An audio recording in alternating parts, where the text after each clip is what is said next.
ลองเบิ่งเอากันเองจะสัมภาษณ์ยังก็ได้นะแบบฝึกเป็น YouTube ได้คันว่าสิเป็น YouTube อีหลี จับกล้องขึ้นมาจับกล้องแล้วได้เจ้าถามเราอ่ะเราเดี๋ยวโอเคเดี๋ยวจะถามเอาถามเลยเอาวันนี้รู้สึกอะไรได้ดินจับกล้องใช่ไหมวันนี้รู้สึกอะไรบอกกล้องอยู่พี่ได้กล้องเอาทีเพิ่นซอยดินบอกกับสาวเด้รู้สึกอะไรใจได้ก็บ่ได้คิดว่าสิได้มื้อนี้เนาะ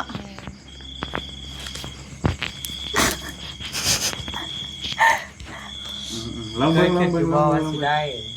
เคยอยู่บ่ว่าสิได้บ่คิดเลยบ่คิดว่าสิมีมื้อนี้นะจะคิดยังกับไอ้ดีถ้าบ่มีไอ้ดีก็เอาคิดมันคิดต่อเลยเด้เอาแล้วจะคิดยังกับไอ้บี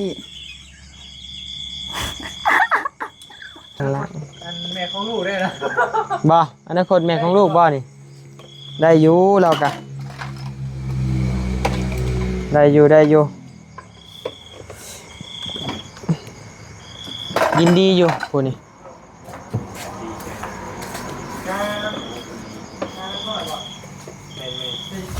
ว้ายโอ้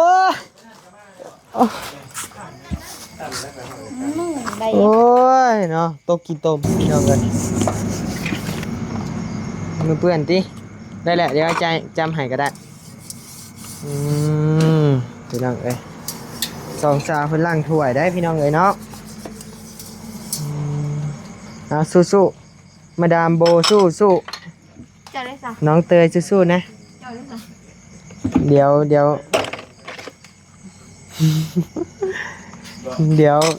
ยวพี่จะยืนเป็นกำลังใจให้สู้ๆนะอยากได้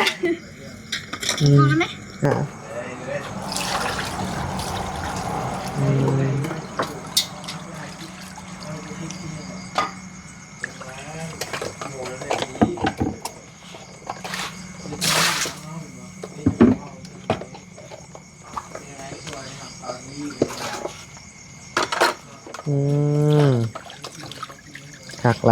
ายยิงคนต้องจะไม่ได้เด้ว่าเรื่องอยู่ได้อยู่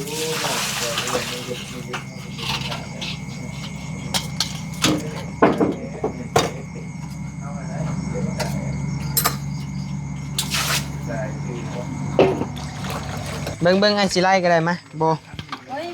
มาไอ้สิซอยนี่ได้แหละโอ้ไล่2 นับพี่น้องเอ้ย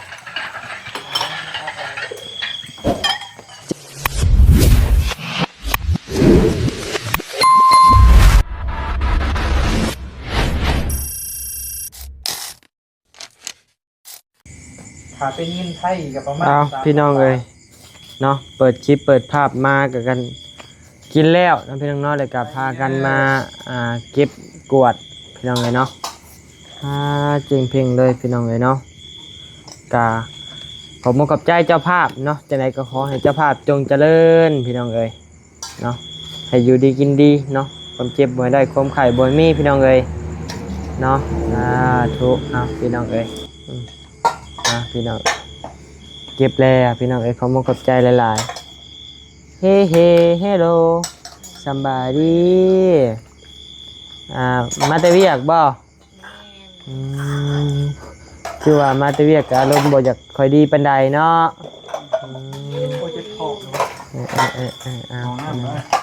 เพราะว่าเพิ่นงอนกันกับบ่าววัดชัยพี่น้องเอ้ยอย่าแหละเนาะชีวิตคู่ต้องมีลิ้นกับฟันกันยังกัดกันได้พี่น้องเอ้ยชีวิตคู่ต้องมีได้พี่น้องเอ้ยเนาะแม่นบ่บ่ลี่เจ้าก็เลื่อยบ่แต่นิ้วนะอันนี้เราเพิ่มได้เฮ้ยยืมมาทุกอย่างเลยได้ป่ะนี่ลิงกับฟันกัดกันได้ป่ะโดย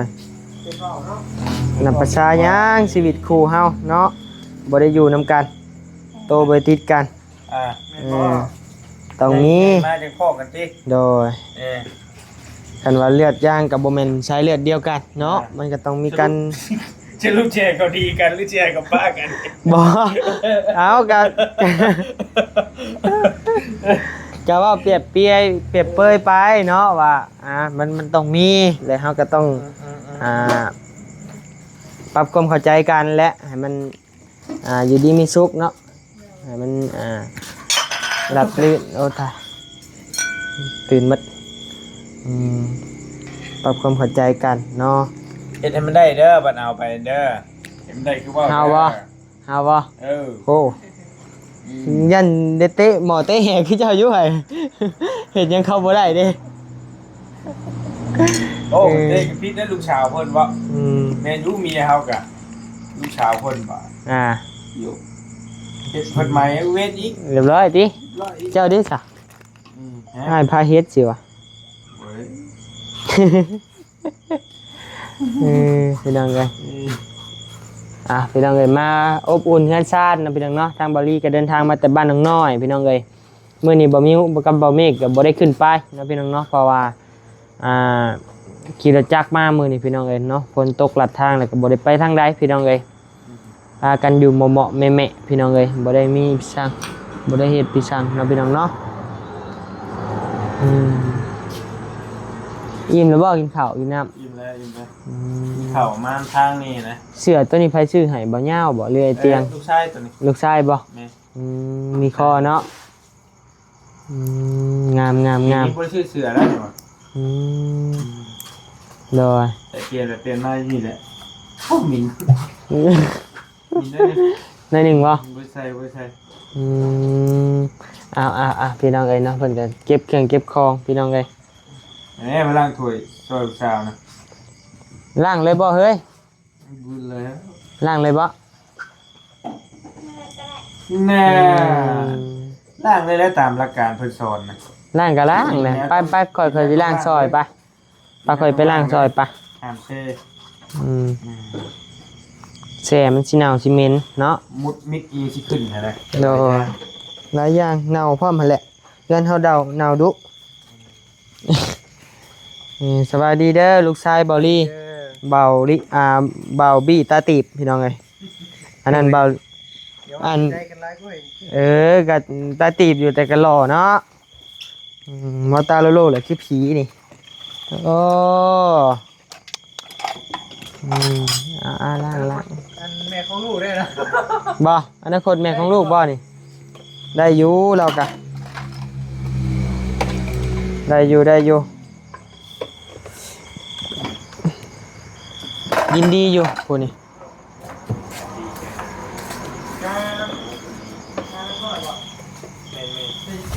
ว้าย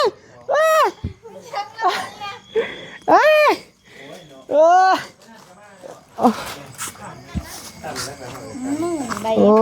ยเนาะตกกี่ต้มพี่น้องเลย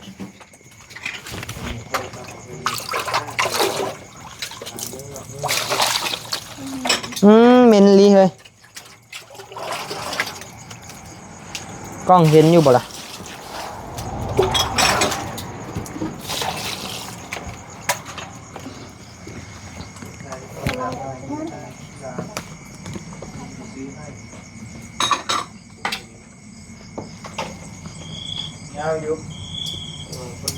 ไอ้สิไปเบิ่งกล้องได้ว่าปัน ได้อยู่แล้วมาขอยไปแล้วเนาะ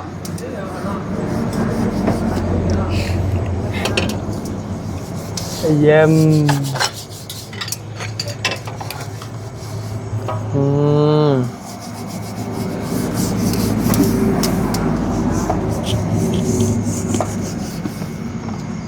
มือเปื้อนติได้แหละเดี๋ยวจำให้ก็ได้พี่น้องเอ้ยสองสาวเพิ่นล้างถ้วยได้พี่น้องเอ้ยเนาะเอาสู้ๆมาดามโบสู้จะได้สัก น้องเตยสู้ๆนะ จะได้สัก เดี๋ยว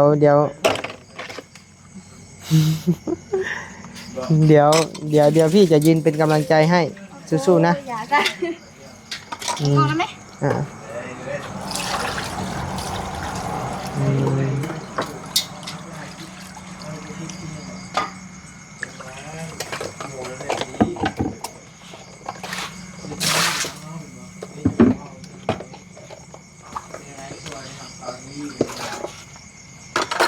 อื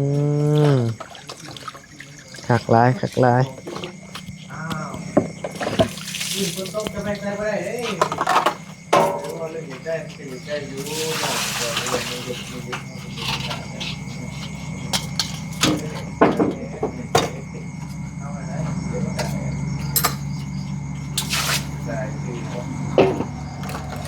ต่อกินนี่พี่น้องเลยกล้องเด้งพี่น้องเลยกินนี่มาดามโบขอบคุณหลายๆที่เลี้ยง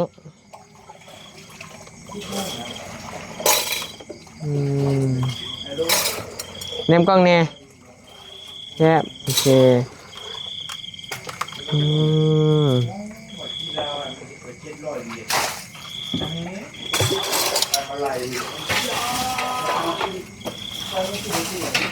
อันนี้มาดามเตยว้าวยังก็ได้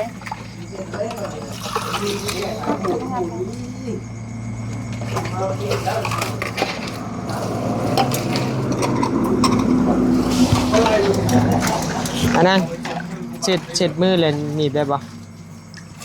เบิ่งได้มาไอ้หนีบก็ได้ขออนุญาตโอเคพี่น้อง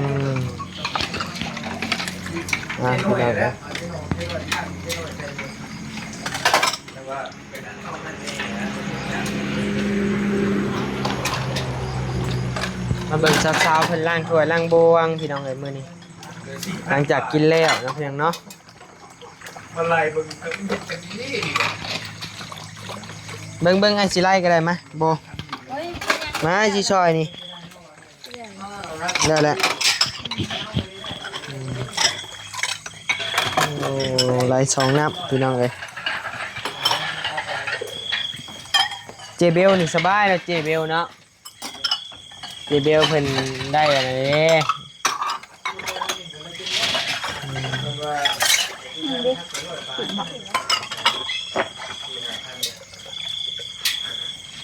โอเคเสร็จสิ้นเป็นที่เรียบร้อยพี่น้องเลยล้างถ้วยเนาะใช้เวลาไป1 นาที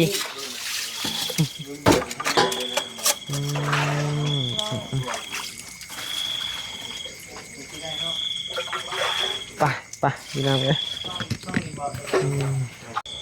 มาพี่น้องเลยต่อจากล้างถ้วยเนาะพี่น้องเนาะการมานั่งโอลมกันกับน้องๆเพื่อนเนาะจะน่าจะกลับแหละเด็กแหละพี่น้องงามเลยไปเจออย่างนี้เนาะมาสู่สาวแสดงเขาดอก บ่สู่เอาไปลงลูกไผ่เลยดูลูกไผ่งามเป็นสองงามคนละแบบช้าเห็นว่าเอาแต่ของเพิ่นเนาะใบเตยกับงามเสียใจเลยเนาะใบเตยเว้นนี่ก็ตามกุ้งสุกินเนาะเสียใจเนาะเนาะเจ้าหูอยู่เนาะไอซอนอยู่ไหนหูอยู่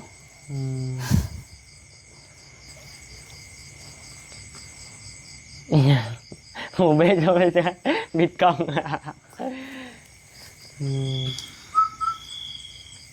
อะไรบี้มีเวลาของมันโอ้เหมือนน้ำเจ้าเลยบี้เป็นยังล่ะเมื่อยร่างสวยบ่เบ็ดตอนนี้เลยเอาขึ้นเลยเอาขึ้นให้แน่คือเยอะนี่คืออยู่เธอเอาขึ้นใช่ส่งให้แล้วแตกด้วยคลิปยังไงคุยกันแม่โมเบิ่งนี้เขาคุยกันแต่เท่านี้มันแจ็คซิลมยังกันเลยเนาะพี่น้องเนาะลมมัดมือเลยเด้เป็นจังไดอันเรื่องช่องน้องโบสีตั้งเลยบ่หรือว่าเบิ่งก่อนก็ได้ตั้งของไปเตยโดยเพราะว่ามื้อนี้ตั้งช่องให้น้องใบเตยบ่ลีเอ้ยสร้างช่องเพิ่นโดยไอ้สิมาสัมภาษณ์ให้บัดนี้เจ้า YouTube ได้ให้เราสัมภาษณ์เจ้าบัดจะสัมภาษณ์อ้ายบ่โอ้ลงคลิปบัดเดียวเบิดเลยเจ้าหยอมแล้วเนาะหมู่ว่าบัดนี้ยอมผิดยอมแม่เลยติบ่ทางนี้ล่ะบ่ YouTube สัมภาษณ์อ้ายบ่รู้นี่สัมภาษณ์ไอ้นิวมาสัมภาษณ์ไอ้นิวลองเบิ่งสมมุติเจ้าเป็น YouTube นี่เจ้าสิจะคานยังเรานี่ ถามรถ ถามเบิ้งอ่ะ ลองถามเฮาขออนุญาตเด้อเฮาขออนุญาตถามเนี่ย จะมี ถามได้บ่แต่ว่าไป อืม ถามรถ ถามรถ ลอง ถาม เบิ่ง ยัง ลอง ก็ได้ เป็น YouTube เบิ่งเอา มันโอ้นะสิถาม แหน่ ยังคิดว่าอ๋อ ถามได้เลย มันยังคิดว่าอ๋อ สมมุติเปิดคลิปอ่ะลองเปิดคลิปเบิ้งแบบใช้โทรศัพท์นะสิให้เอาลงเลยนี่ใช่มันต้องได้กดรหัสก่อนบ่เอามาสิจับกล้องให้เด้อ แน่นอนเหรอวะ 1 2 3 สบายดี กล่าวทักทายสบายดีแหละ กับทักทายสบายดี มาพบมาพอกับน้องใบเตยอีกแล้วพี่น้องเอ๋ยก็ว่าเลย โอ้ยอย่าพาอย่าพากัน วันนั้นอยากเป็น YouTube เอาก็เร็วก่อนเราก็ให้ปรับตัวก่อน ทุกอย่างมีเวลาของมัน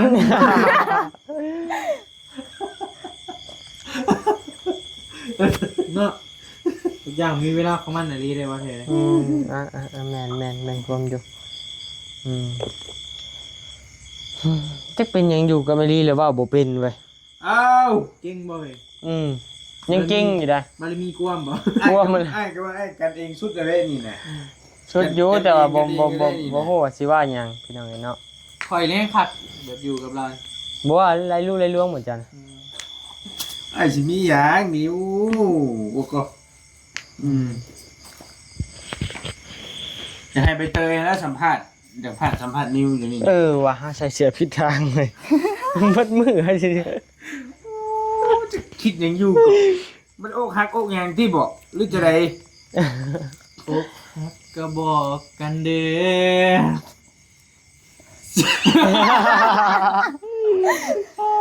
ต้องให้เตยถามบ่ถามมันดูเตยจะเป็นอะไรในจิตในใจอะนะ จะเป็นอะไรจิตใจจ้ะนะ กินในใจบ่มีเงิน ต้องเพลงอะไรเนี่ยเนาะเพลงบ่เจ็บมาเลยเนาะดูยังตัวท่อนหนึงน่ะอกหักเทื่อนี้สิเป็นบ้าอีหลีเด้ตอนขึ้นอันนี้บ่เจ็บมาแล้วนี่ซีอกหักหลีบ่อีหลีอกหักบ่ บ่มีไฟเฮ็ดบ่มีไฟอันให้โอค่ะ ให้ลองให้โบลองให้เตยสัมภาษณ์โบก็ได้ ลองเบิ่งกันเอง เดี๋ยวสัมภาษณ์ยังก็ได้นะแบบฝึกเป็น YouTube ได้คันว่าสิเป็น YouTube อีหลี จับกล้องขึ้นมาจับกล้องแล้วได้ เจ้าถามเราอ่ะเรา เดี๋ยว โอเคเดี๋ยวจะถามเอาถามเลยเอา วันนี้รู้สึกอะไรได้ดิน จับกล้องใช่ไหม วันนี้รู้สึกอะไร บอกกล้องอยู่พี่ได้กล้อง เอาทีผลซอยดินบอกกับสาวเดย์รู้สึกอะไรใจได้กับบริคิดว่าสิได้มื้อนี้เนาะ